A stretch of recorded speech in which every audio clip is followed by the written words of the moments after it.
Alright, boys and girls, welcome back to the drive-thru for a special Back from Thanksgiving edition, sponsored by the deli. Today the deli would like to recognize Hottie and her ability to not get pickpocketed over Christmas break. Congrats on that. That's big. No, she did not get pickpocketed. She almost got pickpocketed. No, if nothing gets taken from your pocket, it's clearly not pickpocketing. Okay, so you guys are looking at this sheet that I've already passed out.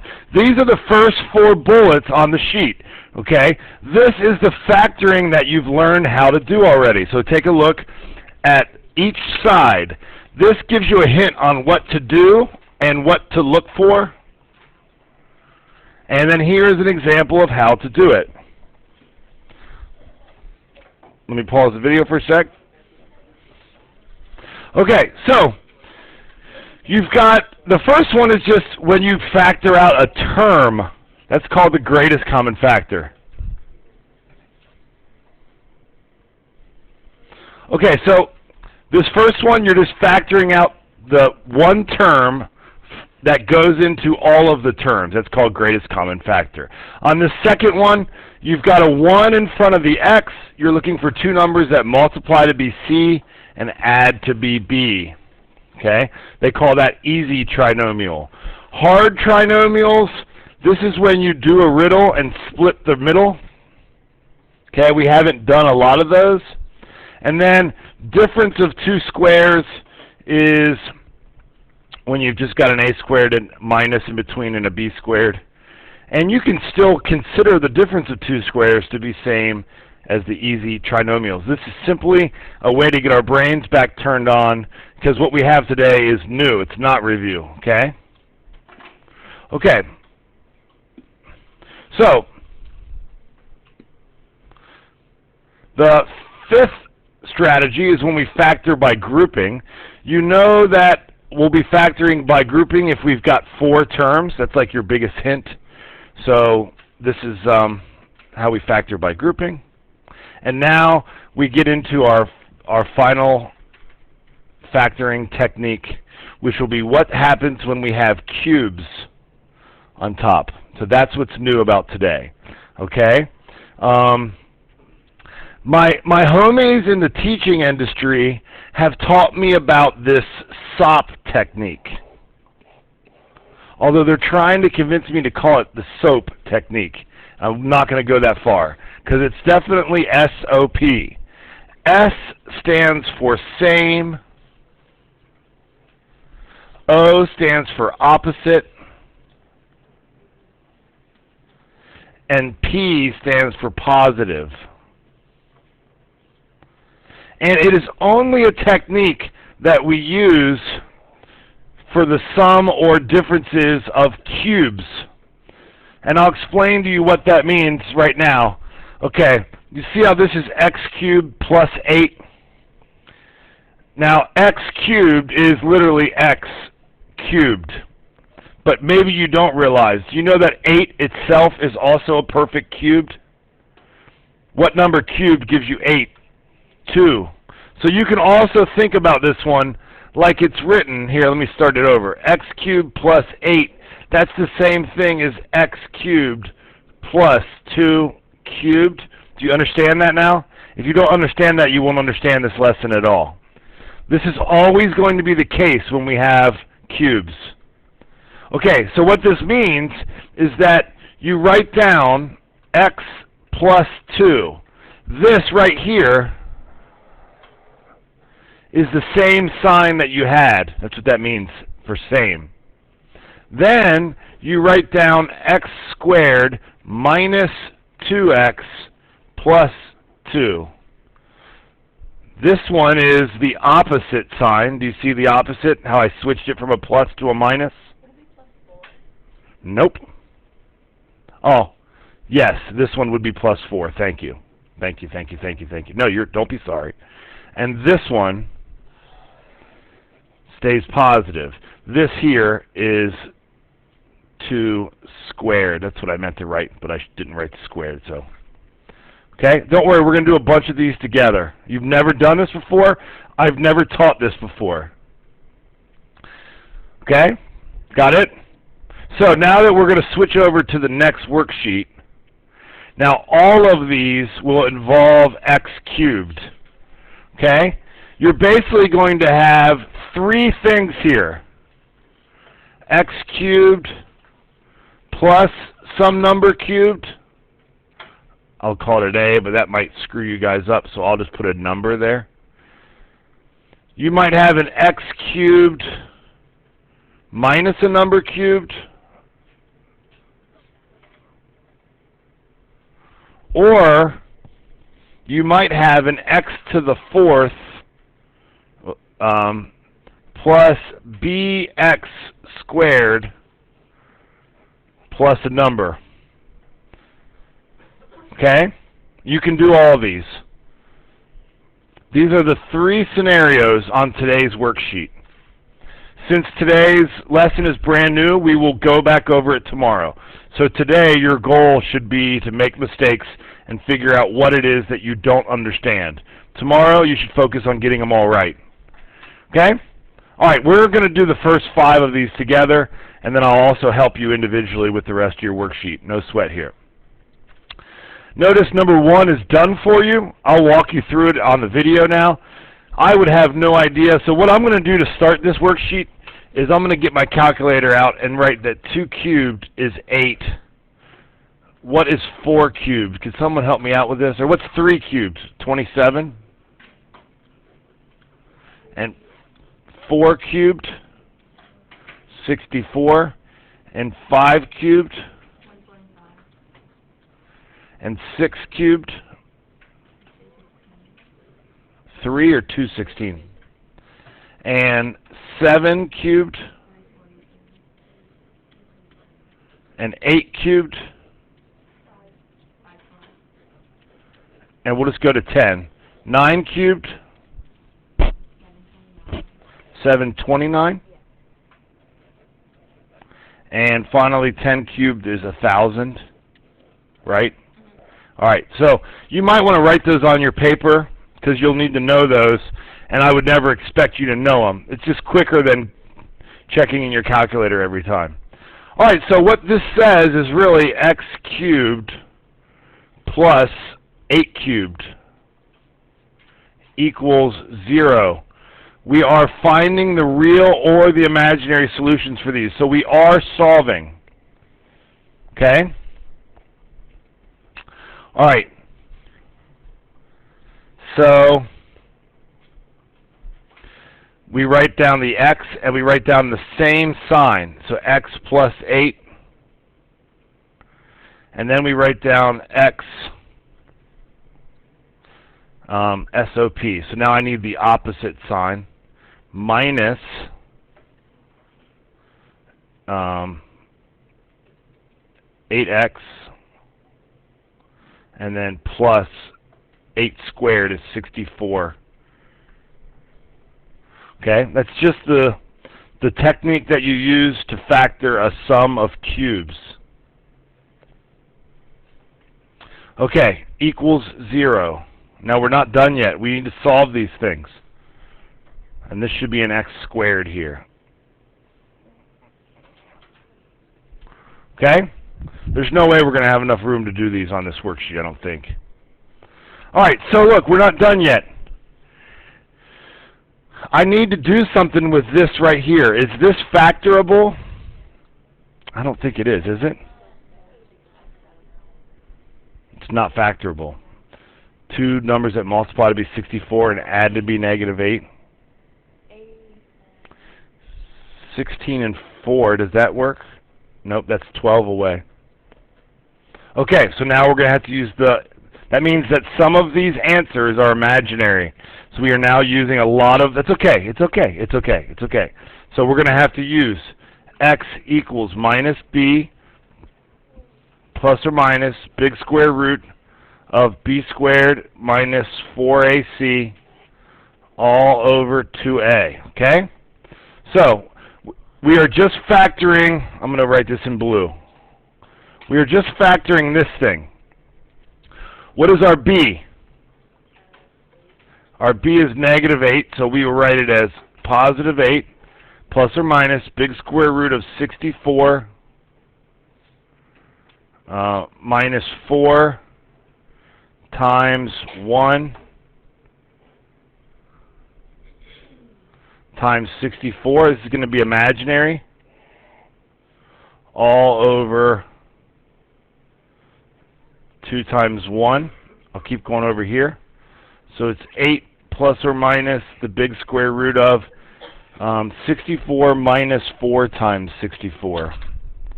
So it's going to be a negative 192 all over 2.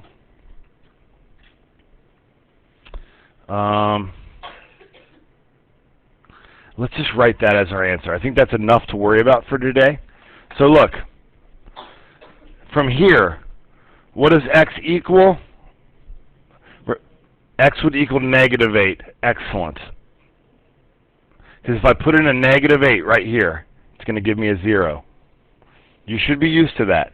That's that switch the sign that you guys call it. Okay, or it can also equal 8 plus or minus radical 192 all over 2. And that's our answer. Okay? We're going to need a lot more room on this. Let me pause the video and prove this real quick. Okay. So, they won't all be this bad, so stay with me. Let's take a look at this one. Here we got to make everything equal to 0. So this is number 2. We're going to add 2x squared to both sides. And you get x to the 4th minus 1x squared equals 0. Okay? Negative 3 plus 2 is negative 1. That's how I got negative 1x squared. And then negative 2x plus 2x is 0. Okay? Alright, so now both of these contain what factor? They both contain an x squared. So I'm left with an x squared minus 1 on the inside. So here, from this step, I know that x could be 0 twice. Do you remember that? Because look, I got two things multiplying by each other, and the answer is 0. So this thing could be 0. Okay, it's okay. Now, do you know that x squared minus 1 is factorable? What if I wrote it like this? X squared minus or plus 0x minus 1. Could you think of two numbers that multiply to be negative 1 and add to be 0? That's right. So it's x squared times x plus 1 times x minus 1 equals 0. So from this step, what do I get? X equals 1 or negative 1. Do you see how I got that? So in my question, it says find all the real or imaginary solutions. X equals 1 or 0 or 1 or negative 1 or 0. I don't know how to write it. It doesn't matter what order you write it in. Okay, we had a good question. I'm only writing it off to the side here to kind of explain what I'm talking about. That's not something you would be required to do. This is how the answer will look. Okay? We got to go back and read the directions. The directions say to find all the real or imaginary solutions. All of these would be real solutions. Okay? Now, if you're wondering, what the heck is this telling us? Well, do you remember that if we had a double solution, that was going to curve on the line? And do you remember that since this is x to the 4th and it's positive, this is going to be a w? So what we are finding is that our w would hit at negative 1, then come back up and hit at 0 and turn. And this is what this graph would look like. That's negative 1, 0, and positive 1. That's why we're doing this. Now that might also make you ask the question, why wouldn't we just do these in the calculator? You totally can, if you can get the answer right. Okay? Does that seem fair? Alright, so this one, again, we're going to make everything equal to 0, so x to the 4th plus 5x squared minus 6 equals 0. Now this one is pretty similar to ones that we've done before, because you get a 4th power here, a 2nd power here, and a 0 power here. You can treat it just like you would where you say you're looking for two numbers that multiply to be negative 6 and add to be positive 5. What are those two numbers? Nope. Positive 6 and negative 1. Now I'm wrong. What I just wrote down was wrong. That's how we would typically do it, right? What do they multiply to be, though? What's x times x supposed to give us? So this should be an x squared and an x squared, and other than that, it's exactly the same method. Does that make sense? Here's what stinks. We're not done. Okay? So either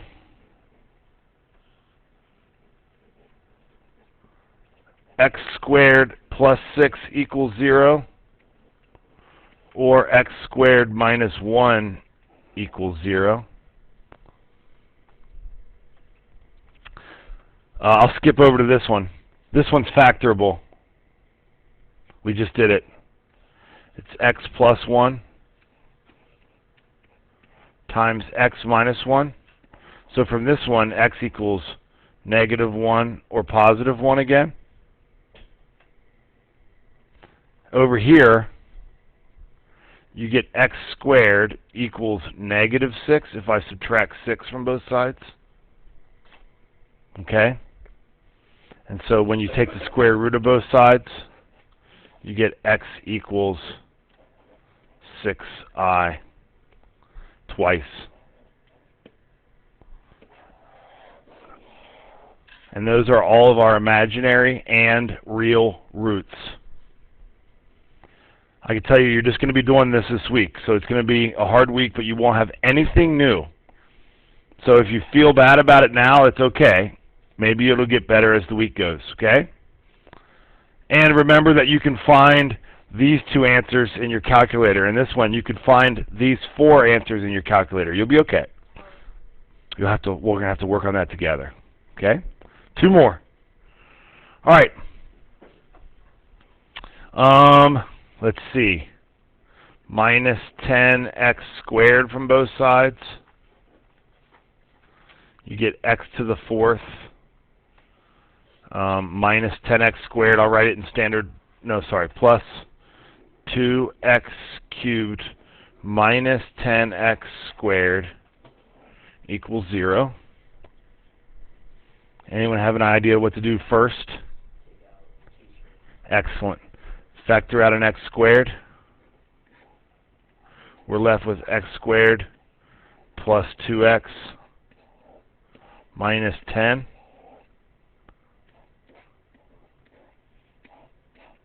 Hopefully this is factorable, but I don't think it is. Bummer. So now, from here, we know that x equals 0. So not factorable. So I'm going to use the quadratic formula to find out the solutions for that. So x equals minus b, negative 2 plus or minus big square root of 2 squared minus 4 times 1 times a negative 10 all over 2 times a.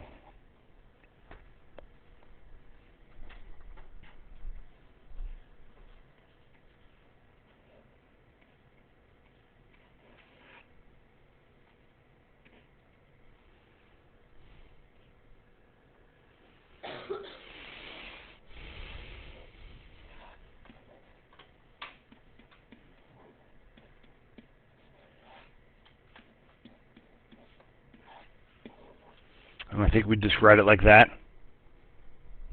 You could simplify that one more step. But I feel like I'm going to confuse you if we do. So I'm just going to leave it like that. Okay? So, how do we write down our answer? We write it like that. We also could be 0 from this step right here because we factored out an x squared. And those are our funky answers. Okay? This one is a difference of cubes, which goes back to the SOP. Same, opposite, positive. So this is 3x cubed minus 1 cubed. We can rewrite that using the SOP technique. 3x minus 1 times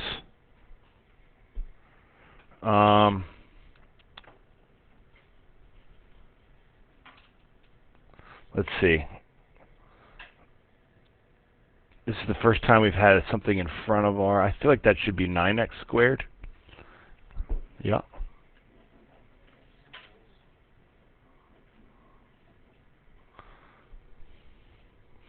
Okay, opposite, so plus. So this is our same. This is our opposite sign. And that should be 3x.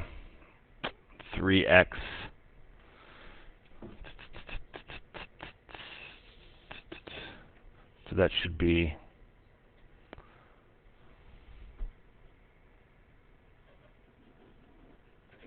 3x times 1 there. And then positive plus 1. And this 1 is technically squared, but 1 squared is just 1. Okay? Now we're not done yet. So, either 3x minus 1 equals 0, or 9x squared plus 3x plus 1 equals 0. So now we've got two things to solve. Here, 3x equals 1 divided side by 3. So I add 1 to both sides, and you get x equals 1/3. There's one of our answers.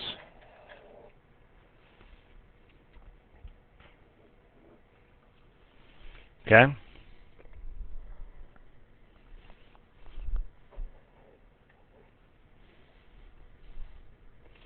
Now I got to factor this thing. I'll do it in red. And so that's x equals, sorry, not factoring it. I'm going to use quadratic formula. Minus b, so negative 3 plus or minus big square root of 3 squared minus 4 times 9 times 1. So that's going to be imaginary. All over 2 times a.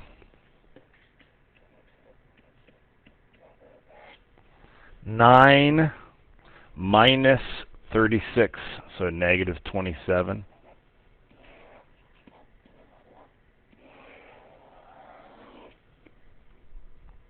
And that's going to be your second set of answers. So it'll be negative 3 plus or minus I radical 27 over 18. Your calculator will simplify that for you if you want. That'll probably be the best way to teach you how to simplify it, is put it in your calculator. Or positive 1/3. Tough stuff. All right, we'll take a look at how we can use our calculator for this on the rest of them. Boom.